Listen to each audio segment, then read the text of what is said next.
start continuing our conversation about helping our children be the best writers that they can be at home.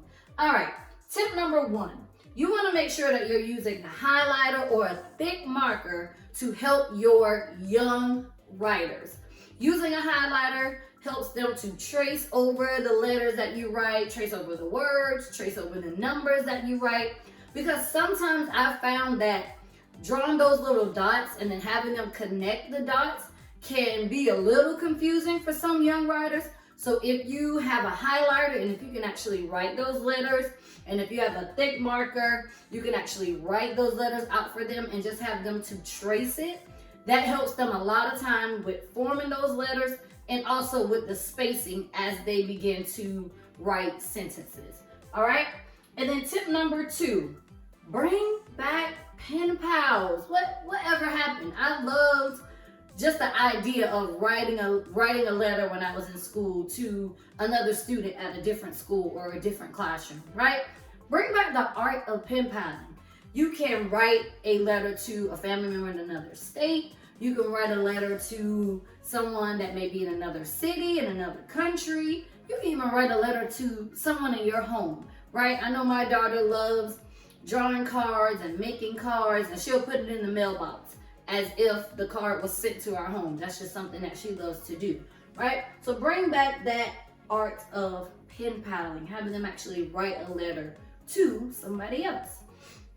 And tip number 3, decorate a journal. So get a 1-subject notebook or a composition notebook. Have your child decorate the front of it with stickers or drawings or whatever they would like to put on the front of it, and have it so that it's theirs and it's only for writing. My daughters love to draw. They love to do a lot of crafts because they're my children. They get it naturally. However, they do have a journal and a notebook that's specifically for writing, nothing else, right? So if you can have them to create a journal, and this is for pre-K all the way up to a 5th grader, right? They can decorate a journal/diary for themselves. Just a place that they can go to collect their thoughts or to write out ideas, to write out dreams, something that's specifically for them to write in. And then tip number 4, designate a writing area.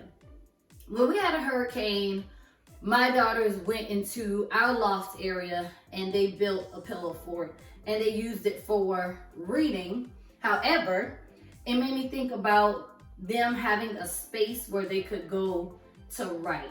And maybe you don't have an extra room, but your child can go into a corner.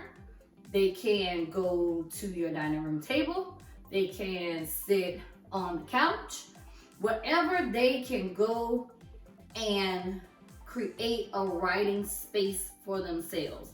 So that journal can be there, they can have a clipboard there, they can have a little pencil pouch with pencils and crayons and markers and erasers, things inside of that pencil pouch that they can take with them to that designated area that's specifically for them to write, and they can sit there and journal and collect their thoughts as well.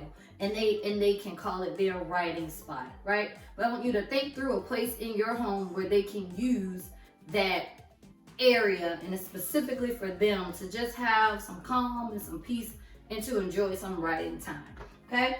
And then the last one, last but not least, as always, have some fun with the writing, okay? One thing that I'm thinking of right now is to take some words, take them around your home, and have them go on a little scavenger hunt, right? Tape up their sight words, tape up words that they know, tape up words that they're learning, and just put them in different places where you all live. And even if you want to, even if they're an outdoors kind of kid, hide them outside or hide them around, I would say the car, but that would be a little tricky for them to do while they're riding, but have some fun with it, right? Even if it is in the car. Tape it on the back seat, but then put it inside of an envelope. So they have to take it off the back seat and they have to open it and find out what word is inside. So we can even bring this into our car rides too, families. All right. So tips for the week. Remember, we're focusing on our children becoming better writers. So we want to use a highlighter and some thick markers to help them form those words and those sentences. And this is specifically for tracing. Okay. Tip number 2, bring back the art of pen paling. Even if you want to write me a letter, if they want to write me a letter, I would absolutely love that. Just send me a message on Facebook, or I'll even attach my email and they can write me and I'll include my address, and I promise I will write them back. And then tip number 3, decorate a journal.